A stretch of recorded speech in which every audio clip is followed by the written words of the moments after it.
Welcome. You are listening to Broad Panties and Sports. Let me welcome the First Lady of Sports Talk, the one and only Cheryl Smith. How you doing this morning, Cheryl? Oh, I'm doing really, really good. A lot of information this week in sports. Can't wait to get to some of it. Some things have been happening in sports. Now, our special panelist, Lady Adams, is preparing for the Major League Baseball spring training and can't join us this week, but she will be back. Now, First Lady, I must be responsible. I would be remiss if I did not mention it. And right now, I'm trying to, figure out, am I supposed to, get my rifle, or am I supposed to, get the water and the food supplies, because it's a national emergency happening. So I'm like, look, I don't want to be the last one out. You know how we play it. We want to make sure we are ahead of the curve. Do I need to, go up to Wisconsin someplace? Look, hey, I don't want to get caught at the last minute in the crowd. That's how it's going to go. Or, do I need to stand firm? Is it citizens? We all got to go get our gas, get ready. So, I don't know. But there is a term that comes to mind, and it ain't really been used. It ain't been overused. That's what I'm going to say. And nowadays so much is overused. But there's this term, it's called bamboozled. It's an old term, but, they don't overuse it. But, when it's like, you've been bamboozled. I think did a whole movie about being bamboozled. Bamboozled, boy. I didn't even think, but I thought it was reserved for the movie. I didn't know it played out at the highest levels of the government of the United States of America. And because I'm like, now wait, now I kind of heard it. That most of the, them folks was like, like really smart folks. And, they was, just kind of playing the game. Hey, look, I want to get reelected. I want to make my money, and I'll throw some services in along the way. Cool, okay, But, so half the stuff coming, but no, let me correct that. 99% of the stuff coming out their mouth. And by the way, I am talking about the Republicans. I got a different rap for the Democrats, but the Republicans just lie for the sake of lying. And they finally found someone who could manifest lying for the sake of lying as the head of their party. And they got this liar who can bamboozle, but, I'm wondering, are they being bamboozled, or do they know better, and they just glad that they can get it out? I just don't know. But like I said earlier, I need to know, are you okay? Do we need to, do you need me to, a special delivery, my AK-47 and my Black Panther beret? Or should I just send or should I send a case of Violwa? We can't get caught up in the mess in D.C. That's all I'm going to say. All right, check out the music this week on Shout Out. We are featuring performances from Carmen Rosa. Well, she find her shining star get the cold. Feel the mute button. First Lady, we're ready. What you say? Each week we try to figure out what is going on in the sports world. Not the plays of the week, more like the players of the week. Are they trying to tell us something? So we ask, what you saying? Fly, little birdie, fly. Time keeps on slipping into the future. Time keeps on slipping, slipping, slipping into the future. So I don't fly like an eagle to the sea. Fly like an eagle, let the spirit carry me. I want to fly right into the future. the little birdie known as Kareem Hunt, the one with the domestic violence issues, has flown into the loving arms of the Cleveland Browns. Seems like it didn't take long for a team to say he didn't do anything in our town. Come on down. Does this prove the NFL only pays lip service to domestic violence and abuse? After a couple of touchdown catches, will the Cleveland fan base forget his troubles and only have eyes for him doing an end zone dance? Given we know at some point a team was going to pick him up, should Kansas City have kept him and gave himself a better shot at being in the Super Bowl? Does this prove it's better to be accused of a violent act than taking a knee against violence?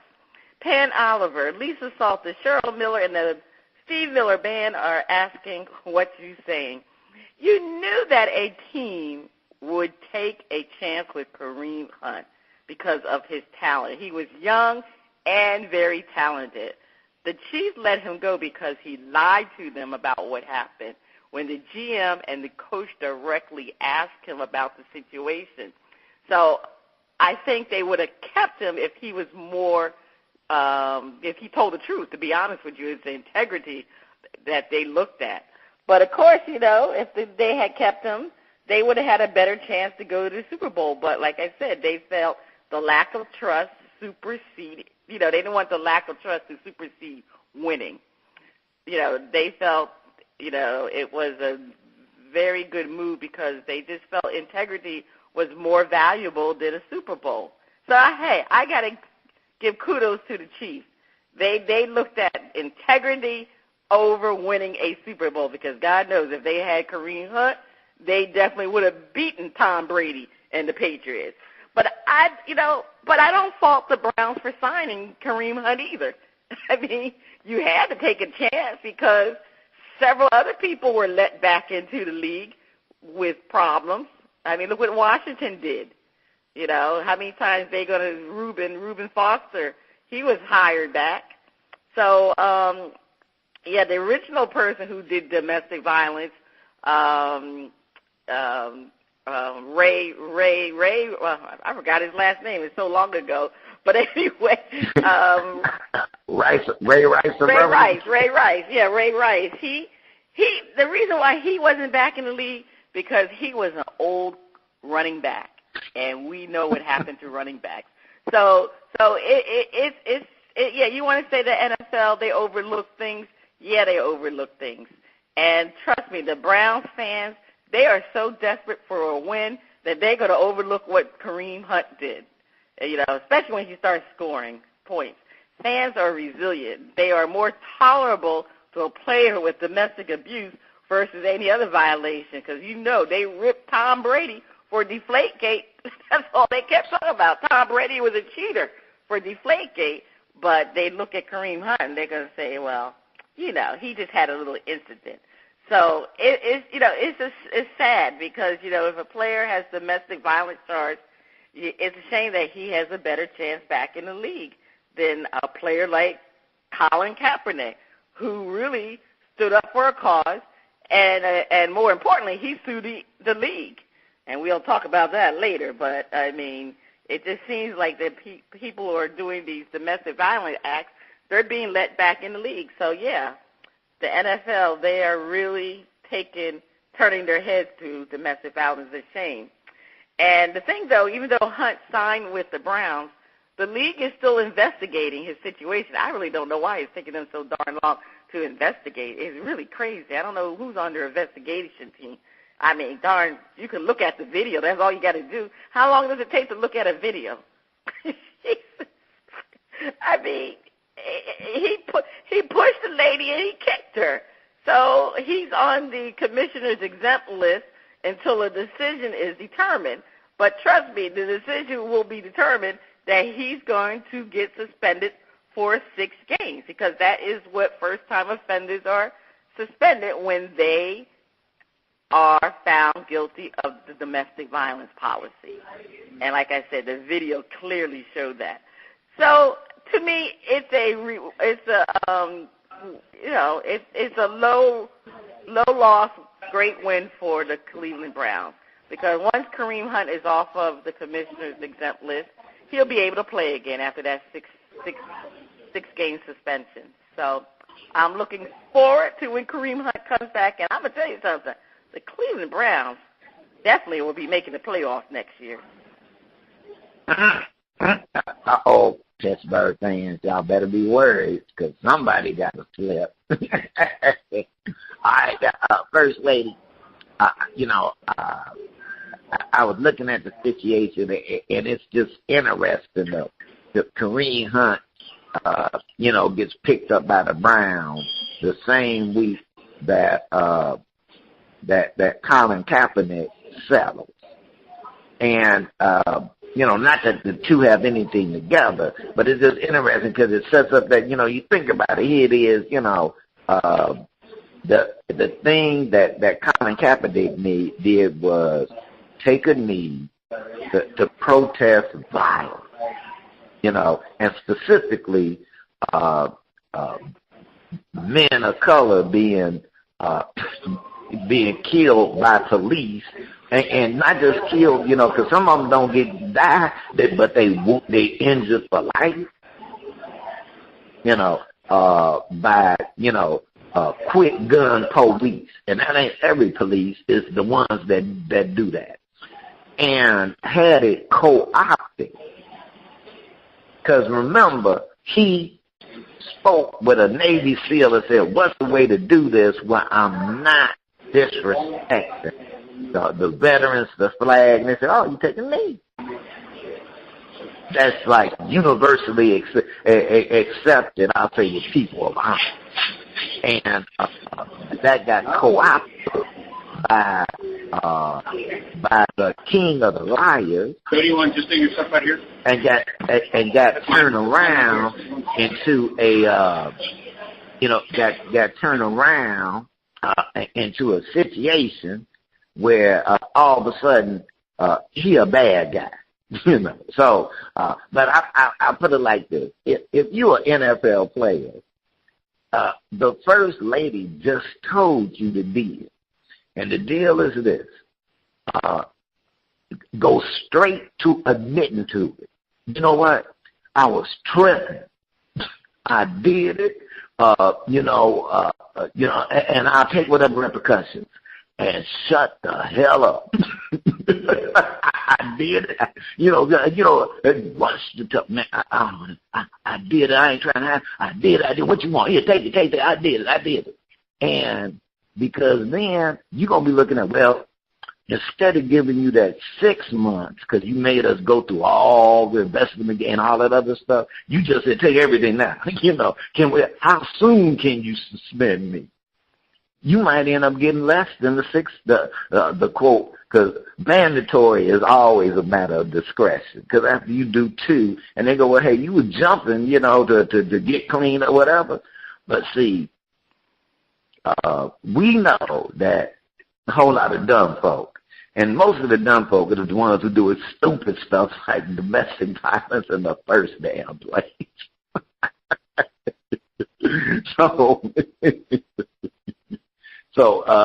But the First Lady gave you some guidance. Don't lie. Just admit, get over it. And admit quick. That's all I'm saying, First Lady. Well, yeah, there's been so many of them. Like I said, Ray Rice, Reuben Foster, the guy on... Don't forget the guy from the Carolina Panthers threw his girlfriend on a stack of rifles. I'm telling you. Dallas had Dallas going to bring them in, Yeah. I'm like, It's clearly that the NFL needs to do more education on domestic violence, and I'm just going to end it like that. All right, over to you, Spitface.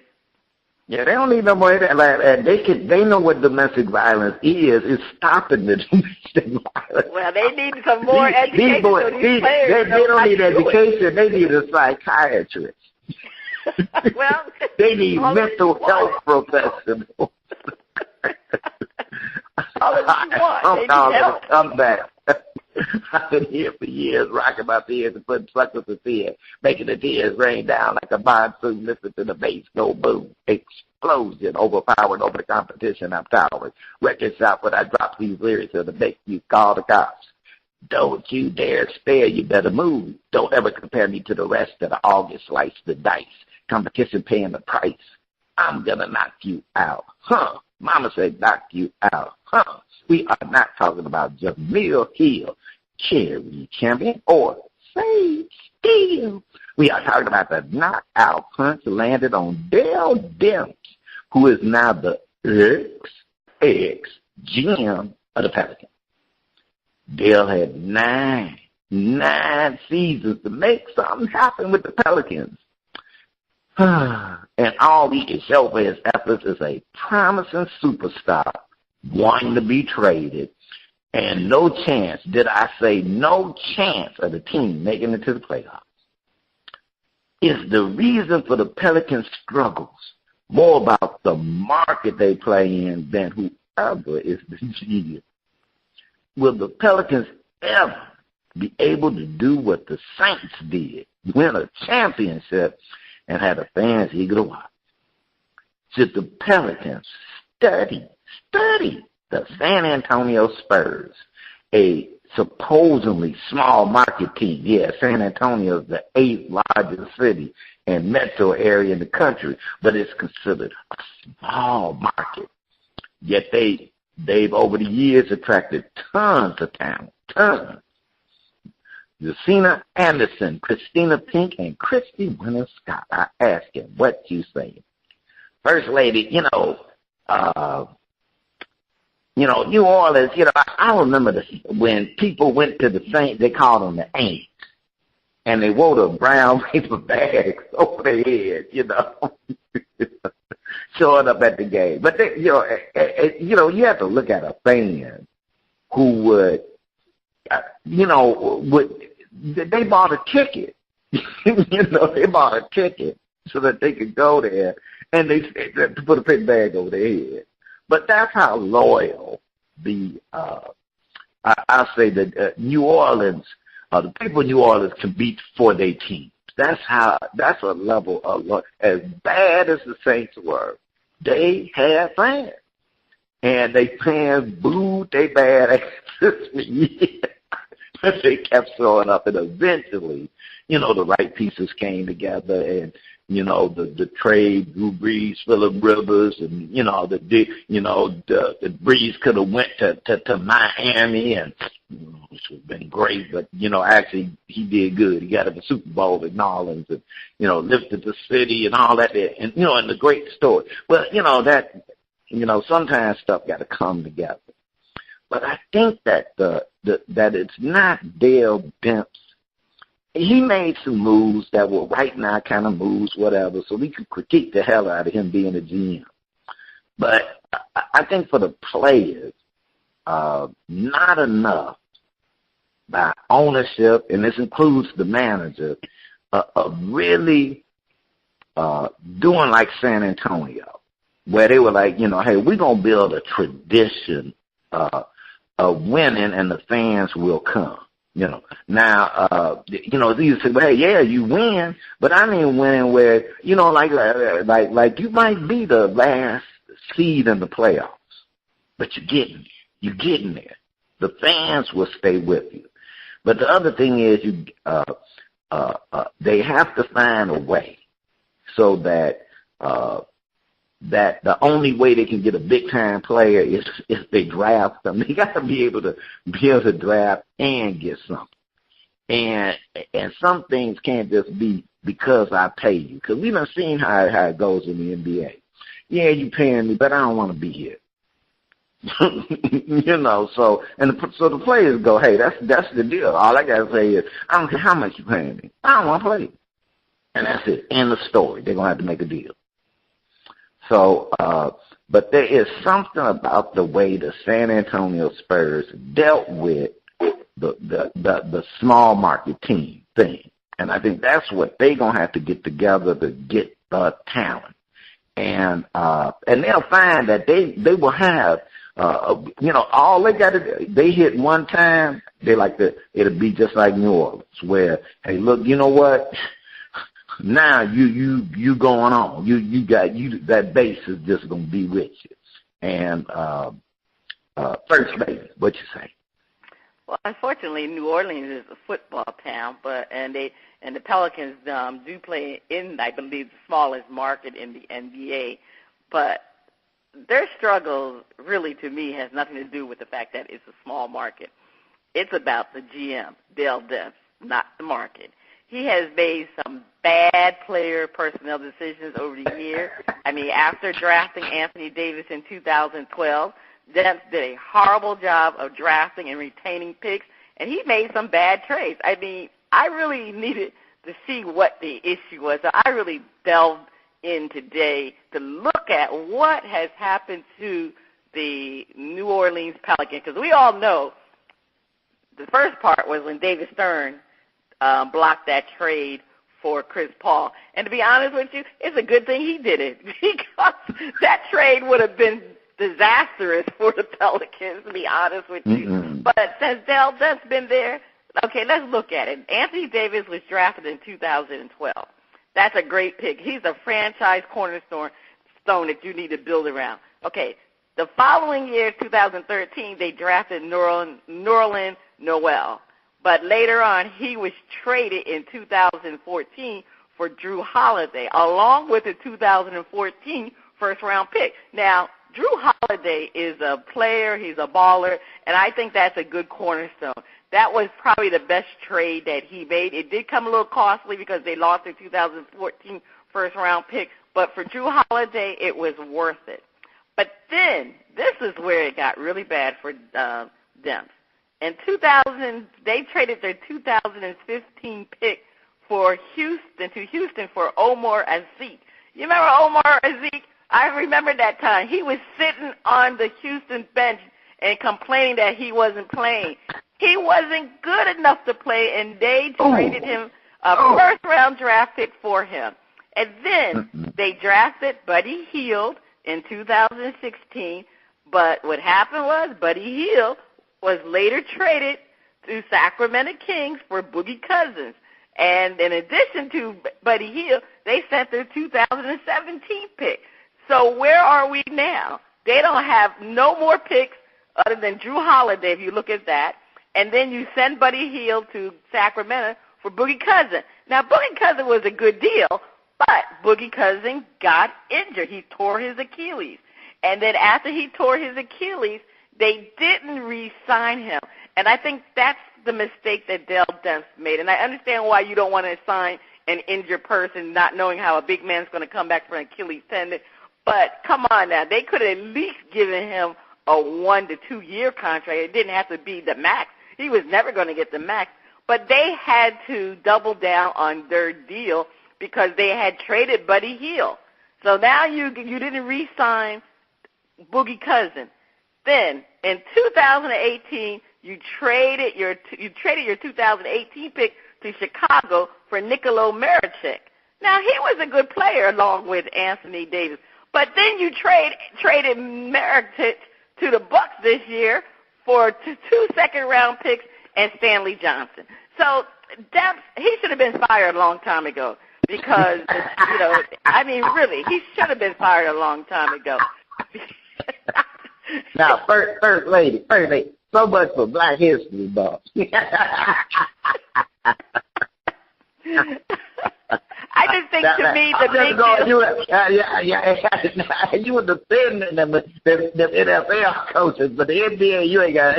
You like, look, y'all out there, y'all know y'all messing up, but this is the GM, so this ain't the coach. Yeah, he really messed them up over with bad picks and bad trades, and not really investing in your draft picks, because when you are a small market team, just like the San Antonio Spurs, the Spurs have done an excellent job in picking their draft picks.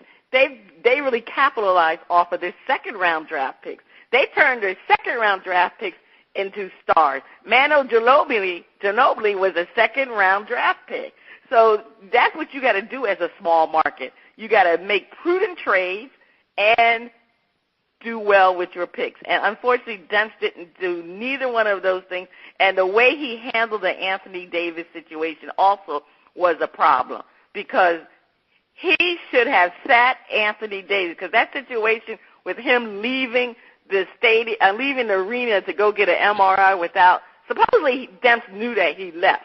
Supposedly that was the thing. He knew that he left, but he never communicated that to the coach. And it became a very bad situation. And he should have sat Anthony Davis. Once they didn't trade him, he should have been. They should have just told him to go home. He didn't need to come to the arena. Go home. Give me a break. Cleveland is sitting J.R. Smith. Is the league saying anything about J.R. Smith sitting down? Cleveland sent him home. The Knicks did it last year with Joakim Noah. They sent him home and paid him. So these teams, they were never fined by the league. So that's why Dell Demps deserves to be fired. Yeah, but overall, they need to study the San Antonio model. First Lady, please take us to break. The first two listeners to email us or send a shout-out with the reason these ladies are grouped together will receive a $25 card from our partners at NFLshop.com and the NBAstore.com. Your hint, sports. Stay tuned. Coming up next, we have a performance from Carmen Rosa on the first part of Shout Out. Everybody can't be like the Dale, you might have to go into the computer business. Welcome back. You are listening to Bras, Panties, and Sports. The music from around the globe to get a shout-out from the panel. First Lady, I can't wait to hear the music from Carmen Rosa. On Shout Out, we feature new independent artists who are looking to find their shining star. If we like what we hear, we'll give the track a shout-out. If we don't like it, we hit the mute. And, yes, today we are featuring music from Carmen Rosa. All right, DJ, let's hear About Tomorrow.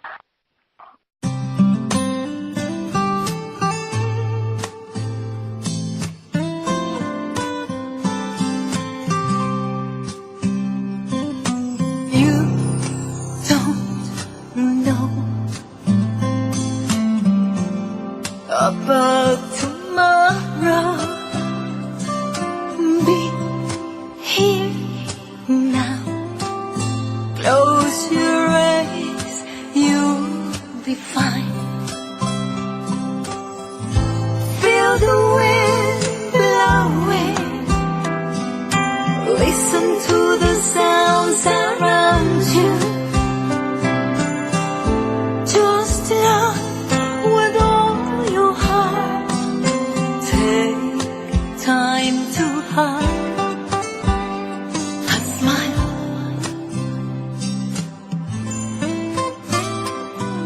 You don't know about tomorrow. Be here now. Close your eyes, you'll be fine. Don't leave words so sad. Kiss your loved ones, 'cause everything can change in the blink of an eye.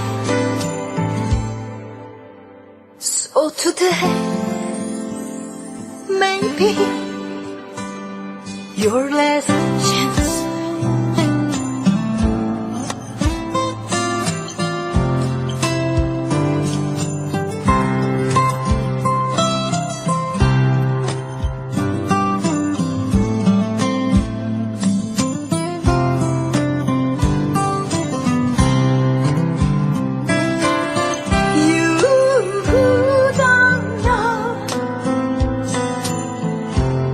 About tomorrow.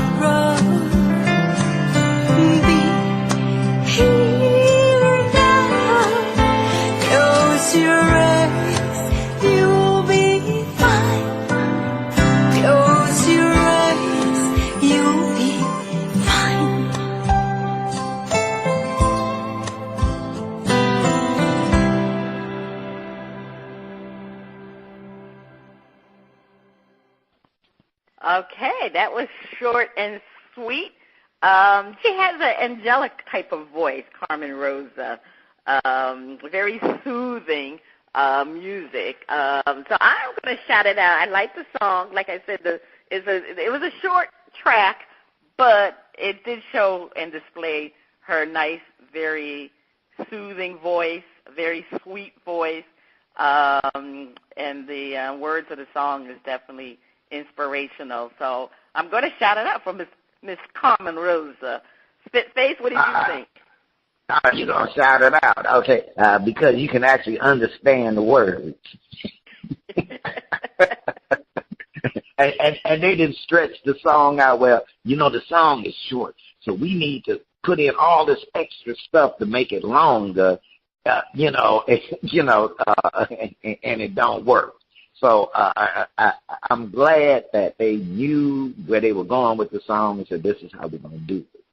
And they kept it going that way. Now, I'm listening, and it put me, I couldn't tell at first, was it putting me in a Carole King mood or Melissa Etheridge, and then it ended up being Melissa. So, I liked it that. I liked it that. I shouted it out. All right. Okay. Well, on part 2 of Shout Out, we'll have another performance from Miss Carmen Rosa. But now we need a performance from our favorite underwater friend, because I hear that sound. Is it time for Flip It?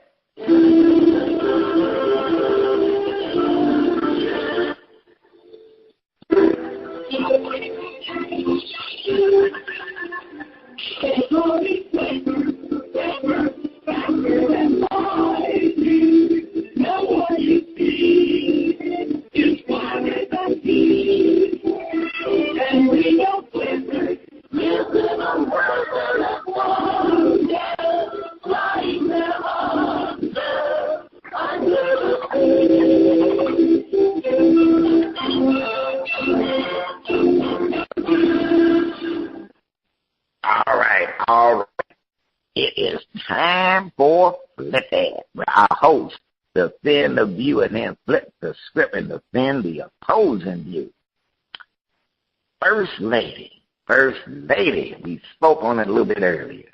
Colin Kaepernick and the NFL have settled, and there is a confidentiality agreement. One of them NDAs that, President Trump be using with folks, that non-disclosure agreement where, nobody say nothing about nothing, So no one is talking about the details. Now, usually when it's like that, what that really means is somebody got paid. The fans, Colin will be back in uniform playing in the fall of 2019. First Lady, he not only got paid, and we don't know what that is, but I have a feeling it's north of $20 million, okay? So he got paid, and that's non-taxable income. When you get money from a lawsuit like that, that's just cash. It ain't a gift, and you like it, that. So he got paid, and because there was stuff about the NFL that was going to be revealed, the NFL said, look, we're going to let you get paid, and a team is going to pick him up. Now, he may not last long, but he's going to get that one more season, because that'll complete the deal. The public, hey, he was back. Because, already there's some choicing going on that, that he done sold out. They're going to, man, we did all this protest, and I had to take this heat, and you're going to settle. Well, he was going to settle sooner or later, So, but he will be back. First Lady, defend. Well, now that Colin Kaepernick's saga has been settled, teams can move on and seriously look at giving Kaepernick a shot. Even though Kaepernick has been out of the league for 2 years, he is better than several of the backup quarterbacks that are currently on teams. Do I need to say their names? Nathan Peterman for the Bills, Blaine Gabbert for the Cardinals, Mark Butt Sanchez for Washington, to name a few. I mean, there are several. Don't be talking about Mark Sanchez like that. Yeah, well, Mark Butt Sanchez, we know he had the butt fumble, but he still was better than Brock Osweiler. But there are several more backups that Colin Kaepernick is clearly better as a backup quarterback, and possibly he can start on several teams. So I think he will be back, to a team, because now they settled this. So the dust, is clear, and, Ed Reed, he was able to get back on a team. So why wouldn't Colin Kaepernick? He should be able to, Eric Reed, he should be able to get back on a team, and he deserves it. I mean, Colin Kaepernick is a decent quarterback. He was in the Super Bowl several years before. I mean, he's not the quarterback that he was when he was in the Super Bowl, but like I said, he's better than, I would say, 90% of these backup quarterbacks. So teams are going to really carefully look at Colin Kaepernick and say that now it's not a problem anymore because they have settled this case. It's over. It's time to move on and play some football. All right, First Lady, you heard the defense, but this is flipping. Well, we flipped the script and defend the opposing view. First Lady, no. Colin got paid, and we will not see him in the NFL again. And that was the NFL's whole point with settling, is that we gonna give you enough money where you will take it and go away. We're not giving you, because otherwise you don't need to settle. You don't, because you know that you can go all the way through and you're gonna win the case. We be forced to bring you back in, but we wouldn't necessarily have to spend and give you as much money as we willing to give you, because they gave him north of that $20 million. Why I say that $20 million was that that other league, the little fun league that came to that's chilling, have a little fun playing football. That everybody get paid $250,000 period.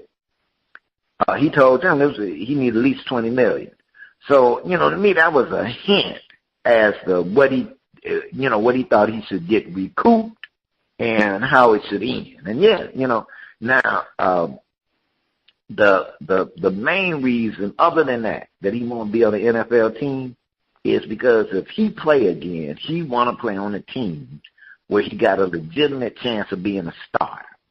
Now, that wouldn't be a problem except that most of the teams where he'd have a legitimate chance of being a starter, I don't think he want to play them.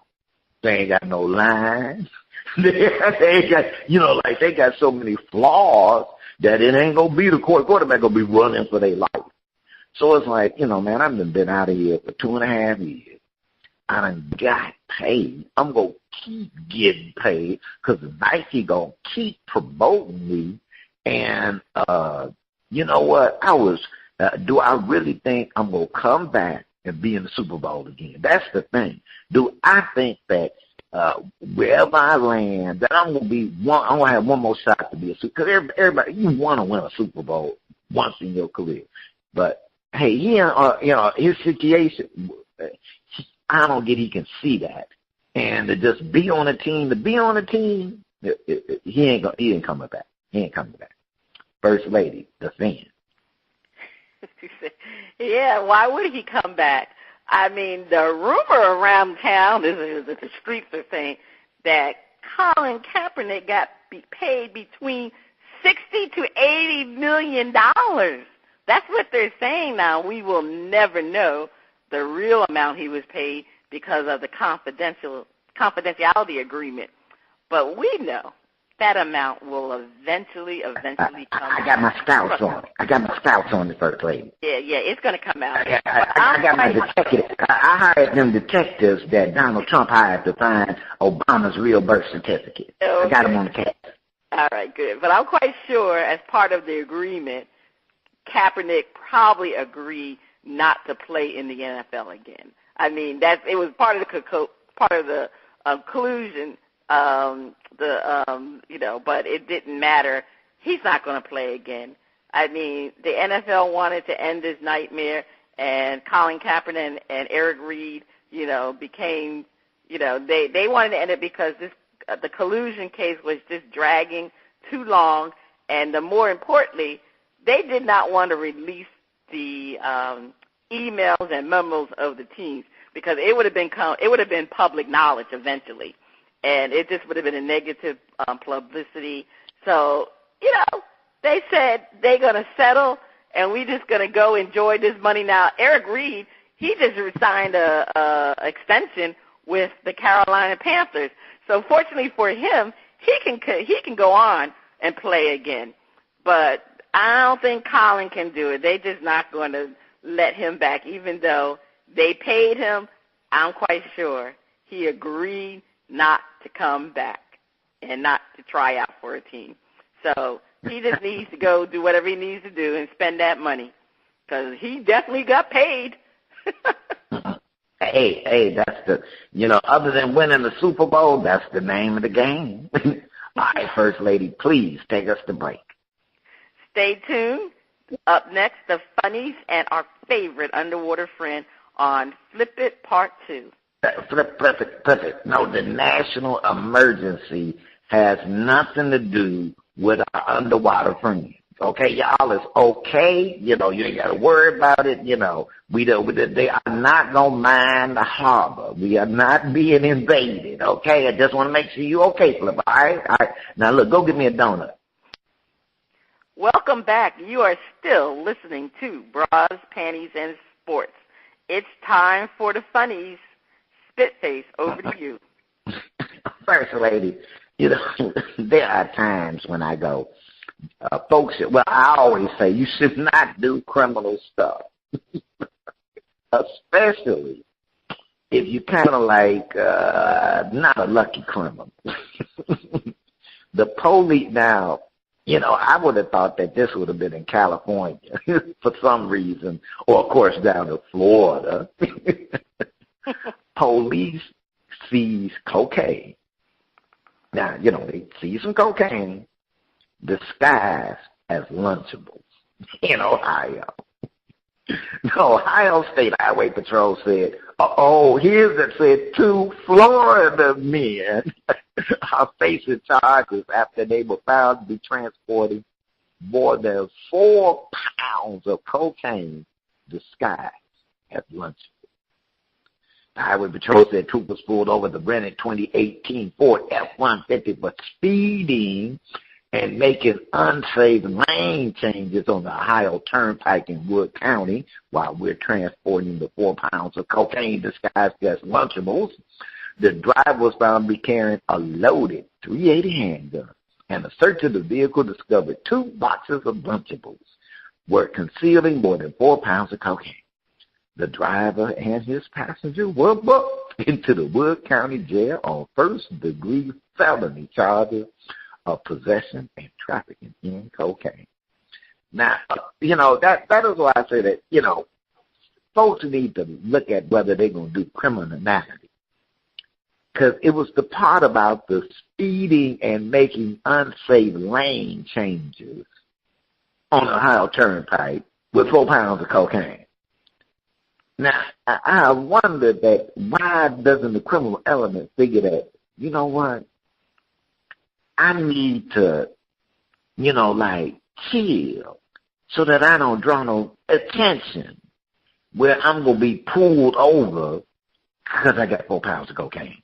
And, I just, something about that connection, like, man, no, don't speed, man. We don't want the police, to turn on the light. We ain't giving them no way. We got our sticker. We got this. We got that. We just driving our destination. What, y'all in a hurry? Y'all should have left a little earlier. But gosh, darn it, the water is splashing on you. It must be time for our favorite underwater friend. It's time for Flip It. It's time for Flip It. Yes, it is. Joe Flacco. He has a Super Bowl ring, was traded away to the Denver Broncos for little more than chicken change. The Broncos just got Casey Keenum, last year, and they are paying him a hefty salary.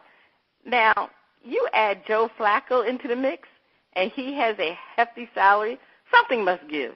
We wonder, was this a good move for the Broncos or a bad move for the Broncos?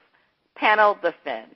The team does not need to see any more from Casey Kim to know they are going nowhere with him as a quarterback. Flacco to the rescue, a la Peyton Manning. Good move. Spitface defend.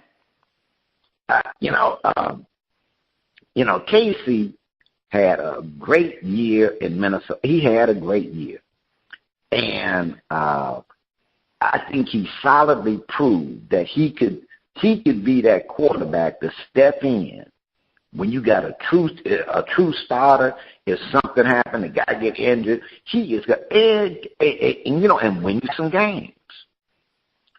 But what Casey showed when the Philadelphia Eagles put that whopping on Minnesota, that he was not actually in that first tier. When the Eagles put that whopping on Minnesota, and Keenum just, the magic wore out. So I think Keenum kind of reminds me of that Fitzmagic. He reminds me of Fitzmagic. He is going to be one of the quarterbacks that's going to be in the league for like 20 years. And at times there'll be calls for him to be the star. Oh, he's doing this and that. But he's going to be another Ryan Fitzmagic, where he'll get hot, but he's never going to take his team to conference championships, let alone Super Bowl. And I'm not saying that to put him down, because it ain't like a whole lot of quarterbacks named Tom Brady making, regular appearances themselves, So, where we go, so I ain't going to put him down. But,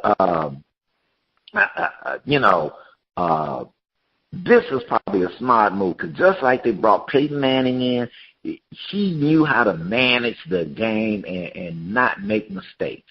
And Flacco still got an arm and, might have a little chip on his shoulder, kick me to the curb. So I think it's a good move. First lady defense. All right, he said kick him to the curb, yeah. And that's what Elway knew. He knew Flacco days were numbered in Baltimore, so he decided he wanted to go with a proven starter that's an upgrade over Casey Kim. Now, like you said, Casey Kim did have a great year for Minnesota Vikings about, 2 years ago, when he had that fantastic play against the New Orleans Saints. But even the Vikings knew that he was not going to be a great quarterback for the future. That's why they signed Kirk Cousins. I mean, it's clear and simple. If Casey Kim was going to be a great quarterback, don't you think the Vikings would have kept him, especially after he got them to the NFL, the National Football League Conference Finals? But no, they knew and they saw the future. He made a lot of mistakes. He had a lot of turnovers. So Elway said, like you said, it was similar to that Peyton Manning. Let's go get Flacco. Flacco is, definitely more accurate than Casey Kim, and they still have a great defense. They just, unfortunately, because of their offense, they were on the field too many times. That's why the defense didn't do well, because when you're tired, you when the offense can't do anything with sustainability, then you need a quarterback that can make accurate passes. Now, Flacco's not going to knock you over with great passes like Mahomes, but he can make the steady passes, and that's what they need to be able to sustain a drive. And Casey Kim couldn't do that. So Broncos will have a better chance now of returning to the playoff. But this is Flip It. This is where we're going to change the script here. Panel defend. I just spent a bunch of money on Casey Kim, who had a mediocre season but was not why they weren't winning. Bring in Joe over the hill Flacco, and you are going to do better not. Bad move for the Broncos. By the way, the last good quarterback they might have been Jay Cutler. Spitface, defend. You know, let's see, Peyton Manning, Brock Osweiler. Who they had before that? They had one good quarterback since John Elway. Because that's almost about the last good quarterback. But they had somebody who was a snake, somebody, I forgot. But First Lady, this just shows the ineptitude of, I'm going to say it, John Elway in picking quarterbacks. Remember, he's the one who originally picked Brock Osweiler to be on their team. You know, Brock just didn't land there and name a quarterback other than Peyton Manning who, just fit at a perfect time because because their defense was so strong. All they needed they didn't need somebody making the big plays downfield. They needed somebody who wouldn't turn the ball over and was a top game manager. And at that point, Peyton Manning was probably the best game manager of anybody in the league, but the arm just wasn't there no more. But he could manage. He was going to get them, So, to bring Keenum in for 1 year when the offense was about as predictable as it could be, and because we see you got rid of the coach, I kind of think that they, whether they, if anything, I think they jumped for Flacco when they should have just waited. I do not get that Flacco is going to be the one to come to the rescue, because it ain't like Flacco is at the top of his career either. Because if he was, I don't think he would have got unseated by a quarterback who hasn't proven that, he's got like pinpoint accuracy and all that stuff. So the Ravens, and, the other part is Flacco been milking that Super Bowl ring for a long time. So this is another bad move by the Broncos because John Elway has no real plan for bringing in a quarterback of the future. So, First Lady, over to you, defend.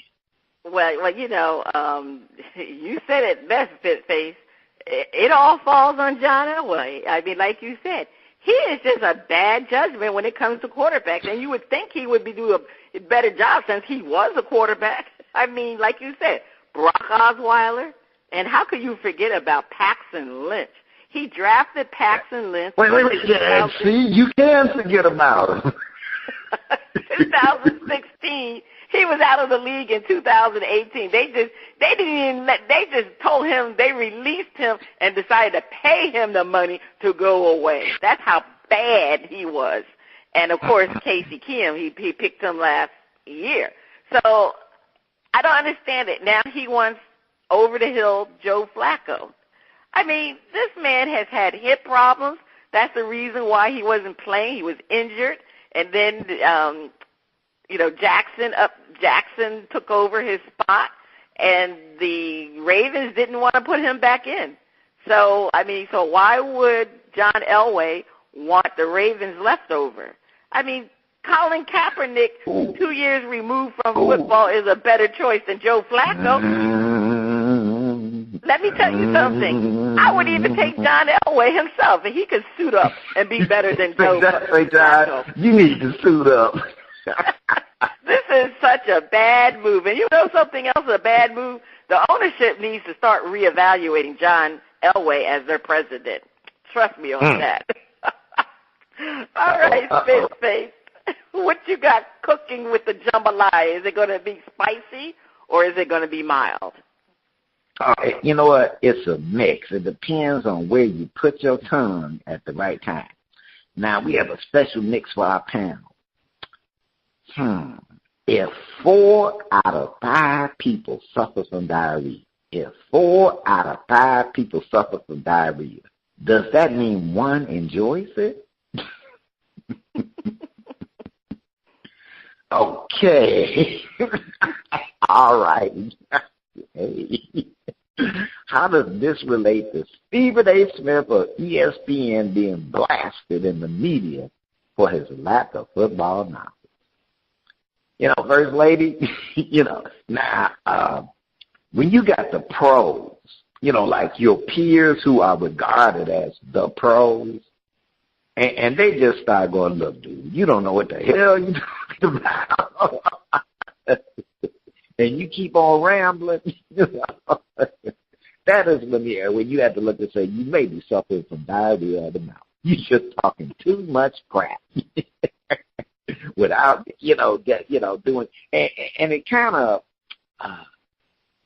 now I could get that, there are sportscasters who football is it for them. That's, they see football all in, out there. They don't do no basketball. They may watch that. They may even know about that. But football is their thing. So they know every in and out, and, that's it. And it is clear that he ain't one of them, but he's more like a fan who has knowledge of the game, but he really still is a fan. And that's why he should come and visit us. He ain't got to be a fan. And, and we'll let him get away with a little diarrhea in the mouth. First lady, what you say? Well, we know Stephen A. Smith is the mouth of the South, and, he runs and rambles on. I like Stephen A. Smith. I like Stephen A. Smith, but, this was basically all about... You just like him because he's tall. Yeah. When I watch First Take, if he's not on there, I don't watch it. But anyway, Stephen A. Smith, this was basically because Stephen A. Smith recently indicated that the Ohio State quarterback, Haskin, he called him more of a runner than a thrower. So that really showed that he didn't know too much about college football, really, is what this boils down to. And when you're that type of person who's covering sports, like how we do, we cover all different types of sports. So we know a little bit about this, a little about this, and a little about that. Now, Stephen A. Smith knows the NFL football, but he doesn't know college football. So they have people that do all the scouting. But now Stephen A. Smith, now you preparing for your show. I don't know when they give you the script, because I know when they give us our script, it seems to me that you need to do a little preparing for the show in order to speak clearly on it. That's called preparation. So Stephen A. Smith did not prepare. First, are you trying to insinuate that Stephen A. Smith, that they actually get a prepared, structured something before they go on the air? Yes, they do, so that they can get ready? Yes, because they have an early morning meeting, because, that is a debate show, so both of them can't debate the same side, so they do have a structured meeting. They have a structured meeting. You mean like they put work in? And, my God! I mean, I don't know if they put work in. You are just blowing the myth. He has his computer there. He could have Googled Haskin and looked up what type of quarterback he was. It don't take that damn long. But anyway, Stephen A. Smith is a good reporter. You know what, Stephen A. Smith is not looking up sports information on his computer. What Stephen A. Smith is doing, what he's doing is he is playing cat videos. He is. He playing cat. He got little cat videos, little cats rolling stuff. You could tell he a cat man. He just sneaky about it. But he be playing cat. He be watching little cat videos and stuff, and the little cats do their cats get. That's why he a cat man. Yeah, but Stephen A. Smith knows football. He knows the NFL. He knows the NBA. But he doesn't know baseball and college football that well, and damn sure doesn't know hockey. So anyway, that's why they never cover hockey on the show. But the thing is, like I said, you still got to prepare. So anyway. First lady, please take us to break. On the other side of the break, we have a performance from Carmen Rosa on Shout Out Part 2. Please stay tuned. My goodness, Google is really fast. Prepare. You are listening to Bras, Panties, and Sports. It's time for it's time for Shout Out Part 2, the picks, and the finale. The music flows from around the globe to get a shout out from the crew. Spitface, over to you. All right. Okay, First Lady, we have another performance from Carmen Rosa. That's right. We got a second performance. I know we have a second performance from the artist every week, but I like it, Carmen Rosa, so I got my fingers crossed that this second track is going to be jamming just like the first one. Let's hear Over the Rainbow. DJ, roll it.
Chimney tops, that's where you find me.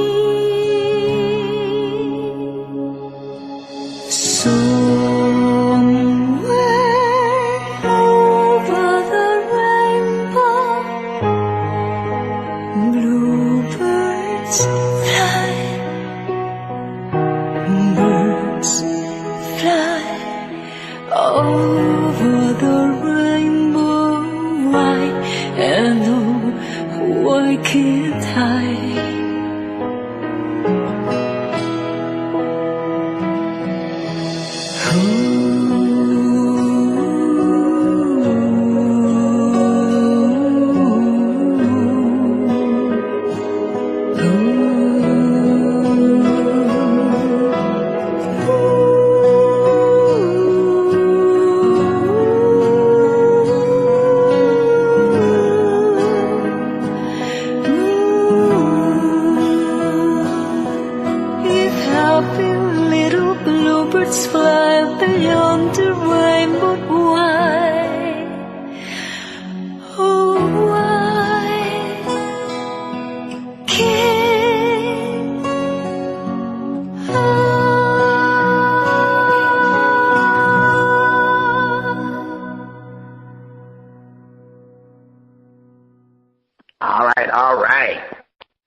Over the rainbow.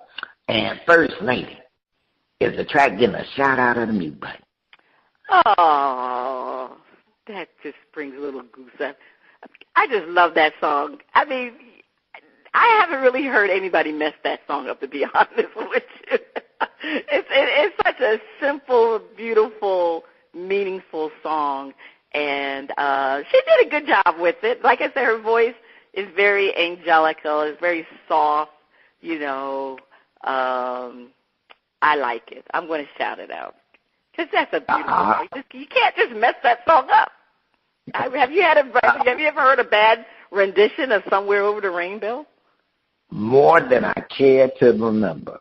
Oh, okay. Well, I've never really. Most people I hear singing, they do an excellent job, and I'll put her. She did a great job with it. I'm shouting it out. That's probably because they can sing. And but I have heard some artists perform Over the Rainbow, and it was just like it was like, you don't need to do that song. So I feel like everybody can really, it seems like it's because the lyrics flow so well, like it flows, like it should be easy. No, it ain't. So I'm gonna shout it out, and I love she stayed in her lane, and it really was. I'll say that it had an opportunity to show some variety in her vocals. So I really like that. I'd like to hear something more from her. And actually, I don't know if this is her lane, but she kind of got a voice that she might be a little jazz. I think she could do some jazz. So may not be her lane, but I could see Carmen Rosa doing it. She got a voice that would fit well in jazz. And well, First Lady, that's the end of shout out. If you like what you heard from Carmen Rosa, check her out at CarmenRosaMusic.com. And that's CarmenRosa Music.com. And, of course, on the Old Grumpy Radio Network. Now, if you'd like to be heard or have any comments, you can send your emails and tracks to Panties at oldgrumpyradio.com. And, next week will be you sent in, we've got like tons of emails. We're going to read a few of them on the air next week, because we do appreciate your comments. Now, the First Lady has been crowned again for her she beat the crowd significantly to win the NFL Pigskin Picks crown. But over to you, First Lady. That's right. Back to back. I'm a back-to-back champion. Anyway, over the NBA round ball picks will be coming after the All-Star break, and we're going to see who will wear that particular crown. Anyway, it's time for our panel to give our outrageous predictions. Spitface, what is your outrageous prediction? Joe Flacco will have the best season he's had in 10 years. Really? Well, my outrageous prediction is that Colin Kaepernick will sign with the Miami Dolphins. That's my outrageous prediction. He's going to sign with the Miami Dolphins. They so need him. He ain't going nowhere with Tannehill. That's right. They're getting rid of Tannehill, so why not have Colin Kaepernick for a year before you get Tua. Anyway, we just heard Somewhere Over the Rainbow, and that song is so full of hope. It's about a song about if you had bad times, it'll be over one day, and it's a song about feeling hope. And sometimes life is not always great where you are, but it's not always great on the other side either, because the grass is not always greener on the other side. And so sometimes people are looking for hope and desire elsewhere, but you know what? Sometimes it's right home and stay home, and it's about home. And, as a mother, women, we are always protective of our home, and therefore we just need to make sure we find our hope within our own lives. That's a beautiful song. I just love that song. I'm moving on. Let's, if you want to visit us, you can visit us at BrosPantySports.com, where you'll find links for the latest episode. E pluribus unum, out of many one. A shout-out to the brothers and sisters in Puerto Rico, and a smooch to those of African descent as we honor Black History Month. And that includes Kamala Harris. This is Cheryl Smith, the First Lady of Sports Talk, and Spitface. You have been listening to Bras, Panties, and Sports. getting on Kamala Harris. These people don't know what they're talking about.